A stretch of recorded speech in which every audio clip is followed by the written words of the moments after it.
talk to you about storytelling. Really, do you now? For centuries, the practice of passing down stories, unique tradition among the Irish. And I actually got a lesson in storytelling, and I got a chance to try out a story of my own. Take a look at this for a minute. In Ireland, it's a tradition that dates back centuries. People gathering round to sing songs and tell tall tales. An old Irish story. Passed down from generations. It's tradition and folklore, and it goes back to history. The saw upon the old violin. My father sang to me, and now I'm singing to my son. And when it comes to the Irish, it seems everyone has a story. No tractor. Or a song. Her stockings are white, and I love to be tightening them garters. Why do the Irish love storytelling so much?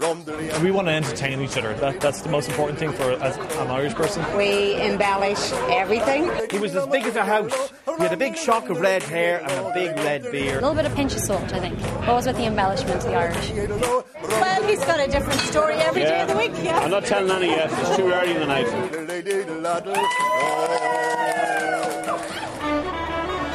As a journalist, I've been telling stories my whole life. Johnny Foxes, look at that. Today, I would test my gift of gab in front of an Irish audience. Hi.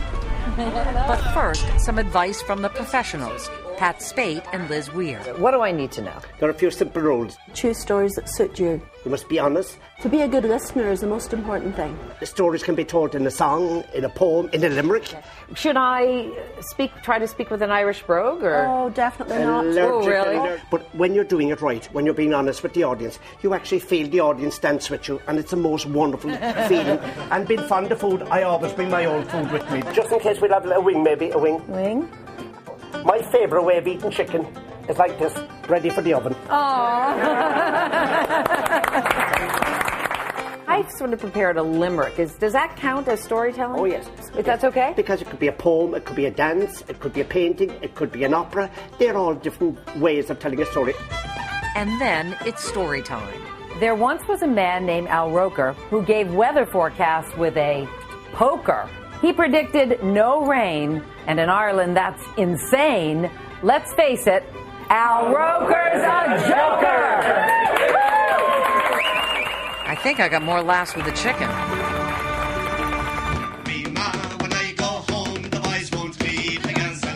After an evening of storytelling, laughter, and a limerick from yours truly, it was time to celebrate with my first taste of Guinness. But that's another story.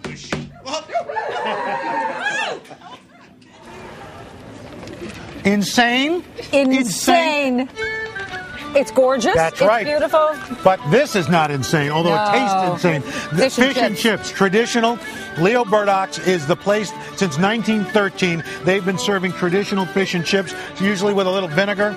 Used to wrap it in newsprint, but because of health concerns, they stopped that about 15 years ago. Who cares about health concerns? And nobody reads the newspaper anyway anymore. Absolutely not. They're watching the Today Show. That's right. Of course they're reading the newspaper. We have had so much fun here. We're kidding around a lot, but the fun here, it's infectious, right, guys? You come back. So anyway. You're falling apart.